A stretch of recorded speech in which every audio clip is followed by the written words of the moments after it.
Prva tekma 26. kroga je potekala v Kopru, kjer je potekal primorski derbi med domačo ekipo in Gorico. Goričani so veliko boljši v letošnjem prvenstvu, višje na lestvici in tole je že prva kombinacija nogometašev Gorice. 2 strela, ampak 2-krat v bloku koprska obramba.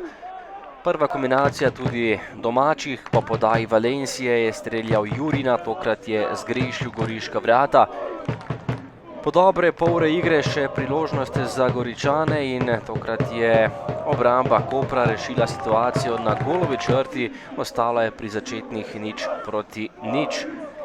Izjemna kombinacija Goričanov, tokrat je podal Gregorič, Škarabot je bil pred vrati, a z glavo je meril nekoliko previsoko.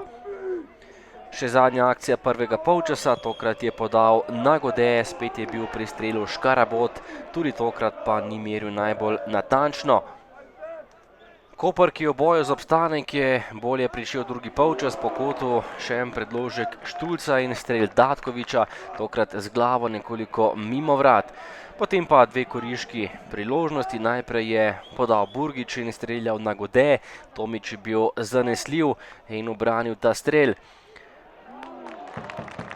V 53. minuti pa gol za Gorico, po strelu Kotnika je odbita žoga prišla do Gregoriča, ki je zadel proti svoji bivši ekipi in popeljal Goričane do prednosti 0-1.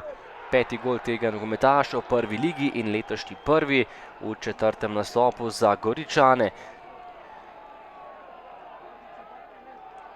Po dobri uri igre prva priložnost na tekmi za Horvata, ki je meril močno, ampak Sorčan je žogo uspel odbiti v kot, tole je bila lepa priložnost za domače igralce. Koper je napadal in poskušal priti do izenačenja, najprej je meril Posavec, Sorčan je žogo še enkrat izbil v kot. Nova kombinacija Kanačkov, po podaji Jurine, z desne je Štromajer pred vrati poskušal s peto, ampak Sorčan je tale strel vendarle obranil, ostalo je pri prednosti Gorice 0-1. V zadnjih minutah nekaj zatišja, potem pa vendarle globoko v sodniškem podaljšku, priložnost za Koper, prosti strel z desne, nekaj fliperja, potem pa Jurina za izenačenje 1-1. Na Bonifiki Koper je ostal neporažen, potem ko je zmagal v prejšnjem krogu, še drugič zapored, brez poraza. Nogometaši Kopra in s tole točko so se pomaknili iz zadnjega mesta na prvenstveni lestvici. Ja, velika točka, ampak rekel sem, da bo to zelo težka tekma, ker je Gorica dobra ekipa. Poglejte njihov položaj na lestvici. V prvem delu smo stali predaleč in nismo bili agresivni, Gorica bi mogla dati gol. Ko pa ga ne bi smeli dati, pa so ga. Ta gol je prišel iz nesrečno odbite žoge. Vesel sem, ker se fantje niso predali. Borili so se zadnje pol ure, ko se je Gorica branila, ampak na tak način se gradi, na tak način se raste, imeli smo spet 9 novih igralcev in to seveda vpliva na ekipo. Ja, to je pač splet okoliščin, ki so že v bistvu iz obupa šli vsi na skok, ker pač žoga se je odbila točno na njihovih 2-krat in pač so izenačili.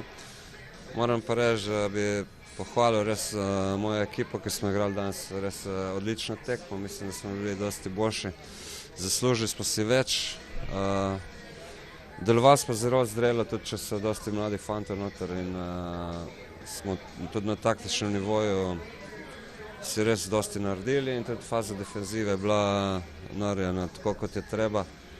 Tako da mislim, da smo povzročili kar velike težave Kopru. Tako da tudi točka, jaz sem zadovoljen predvsem s predstavo. Škoda res, ker smo imeli 3 točke v žepu, vendar je to nogomet in gremo naprej. Smo dosti časa že neporaženi in to je za te fante super, delamo dobro in to je neka pozitivna zgodba, ki gre naprej.